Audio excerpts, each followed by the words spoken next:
Around 12:30 today, we received our first 911 call of a man with a gun and shots fired inside Mullins Library. Officers from our agency, as well as many outside responding agencies, including Fayetteville, Springdale, Taneytown, State Police, Washington County Sheriff's Office, all responded to the scene. Before we were able to clear the scene, we received a total of 308 landline phone calls and 38 911 calls that covered 7 different buildings on campus, all reporting either a suspect or shots fired, an active shooter event. From there, the officers were able to clear all of the buildings. We cleared them floor by floor, room by room, escorted many students, faculty, and staff out of the buildings, and then were able to break down command and open the buildings. At this time, we have no record of shots fired, no injuries. It's looking as if this was another swatting or hoax call. With that, I'm happy to answer any questions. I was a little confused about what you were talking about. So you have 300 landline calls and 308 landline calls and 31 911 calls. All around the same time? All in the same period and all the same time into our communications center. And they were just reporting, what were they saying? They all varied. Some of them were shots fired, some of them were concerned citizens or parents asking what they should do. Their children are reporting this. So it was everything from possible suspect information to questions. Have you been able to get a handle on who was involved in this or how many people might be responsible? We have not yet. Now we're starting to look at where the phone calls came from, what we might be able to do as far as tracing or pinging cell phones, but right now we don't have any of that information. What were the 7 buildings? Could you tell us that? I was afraid you were going to ask me that. Okay, you guys can't put this part on the TV. I'm referring to my notes.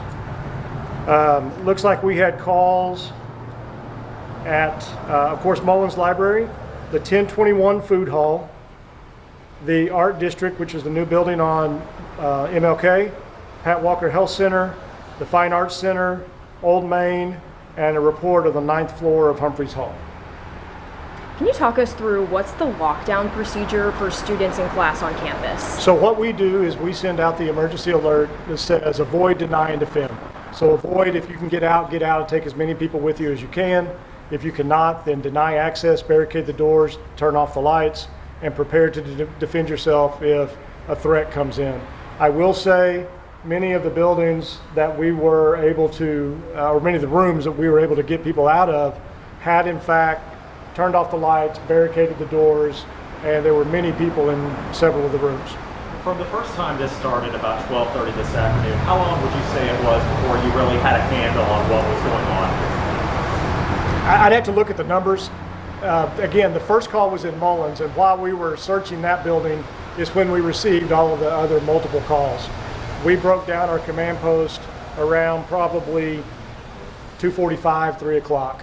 So it was a couple of hours before we were able to clear all of the buildings. Talk about the mindset for law enforcement of going into a situation like this when it's chaotic and you're getting these kind of calls and everybody's frantic. Sure. So from the law enforcement side, you've got multiple agencies responding from all over the region. We've linked up together. We're forming teams to search these rooms. The mindset is quite simply, if there's a bad guy, find the bad guy. Make sure that we put ourselves in between the bad guy and our innocent students, faculty, staff, and guests. Where do things go from here? We'll continue to look at the phone calls to see if, maybe we can track a phone number. This isn't the first time this has happened. The University of South Carolina had one last night. There's been a couple of more across the nation recently. So it's a problem. But we'll continue to investigate it from our side to see if we can track down and maybe locate one of the callers at least that called in and caused the issues. There was a lot of fear today with parents, students. School started just last week. What are your response to that and those fears? Well, I hope the parents understand that as they see the response from the law enforcement on scene, how important their child's safety is to us. Every child, every staff member, every faculty member, their safety is our paramount concern. So I hope they understand that and they can see the response as such, and it will echo in that. Will law enforcement be able to do kind of a post-mortem on this and see how effective the plan those? Absolutely. We're actually, the reason I was delayed right here was because we're doing a departmental after action, and then we'll get the leaders from the other agencies as well. And we'll talk about this not only from the law enforcement side, but also from the administration side of how we can respond quicker, how we can respond better, the things we did good, the things we didn't, or that we need to improve on. Was there anybody detained? No, at this time there is not. What is the penalty for something like this if you find them? Well, it would depend on several different things, but there could be charges. We would work with the prosecutor's office to determine the best charge if we can find somebody. Any message you would have for the individual or individuals who were part of this today? Yeah, I think the biggest thing to remember, and we were talking about it upstairs, for those that have been around a while, this was almost 3 years to the day of our 25th anniversary of the Kemple Hall incident. So we take this very seriously. Law enforcement is going to respond. We are going to continue to try to find this individual or these individuals, and we will prosecute to the amount that we're able to. On the note of you had mentioned the similar calls that happened at universities recently. Is it too early to say, or do you have any evidence to show you that this was one of those? Yeah, I have no idea, yeah. And as a follow-up to that, is this the sort of thing like the FBI would be getting involved in if it involves multiple?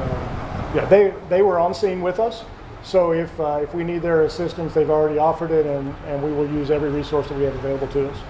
And just to be crystal clear, so I know you got many hundreds of calls, some of them were panicked people.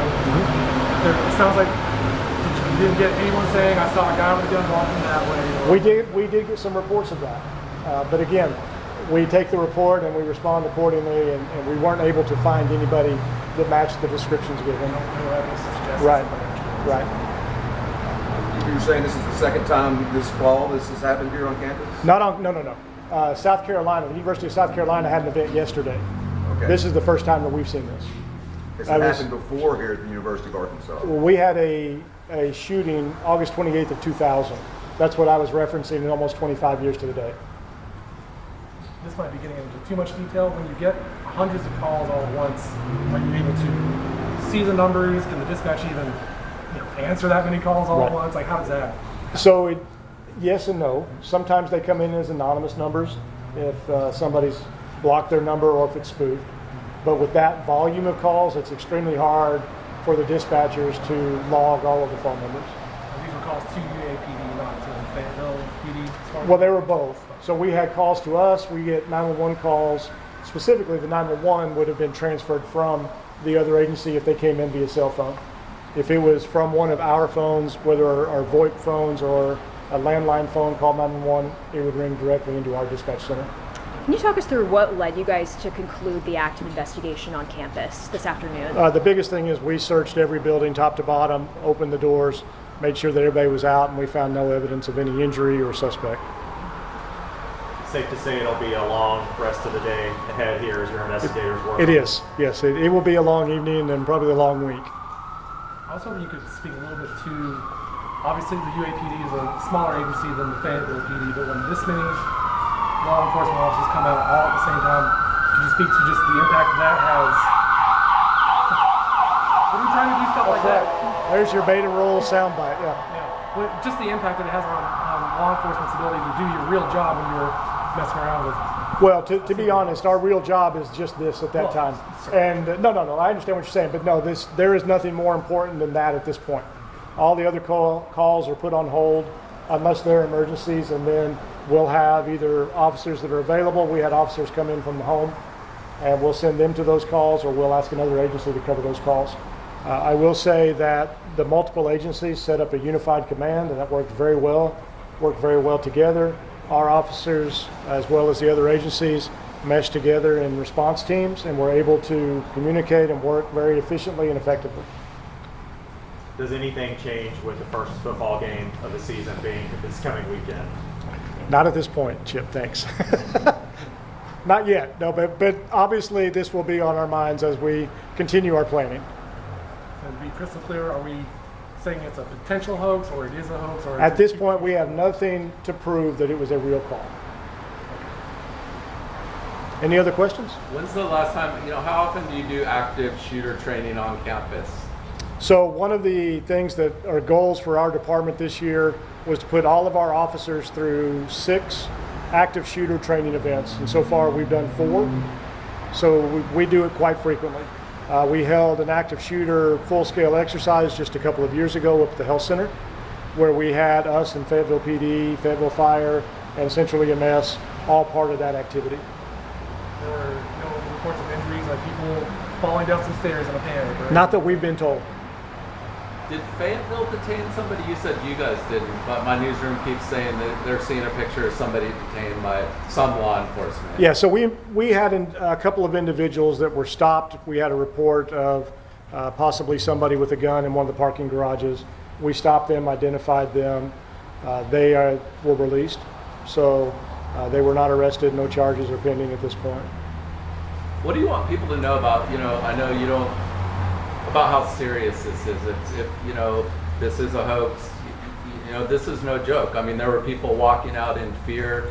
Class was canceled. I mean, there's freshmen here that are just starting their first time away from home. What do you want people to know about this? Again, what we want folks to know is that we do take this very seriously, and you're exactly right. If you looked at the emergency vehicles that were lined up down Maple Street, you could see how seriously we take these types of calls. And it isn't a joke. It's not funny. It's not something that we want folks to think, oh, let's see what kind of response they can get, or let's see what they do if I do this. This is not a joking matter. It's a life and death situation. It could very easily have been an active shooter event, and we want folks to understand that that is not something to joke about.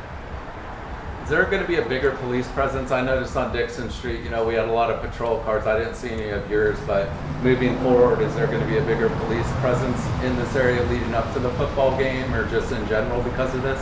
Yeah, without getting into specifics of our security plans, you'll probably see more officers out on, more visible. Let's just put it that way. We'll have more visible presence, not only on campus, but I'm sure Fayetteville will as well.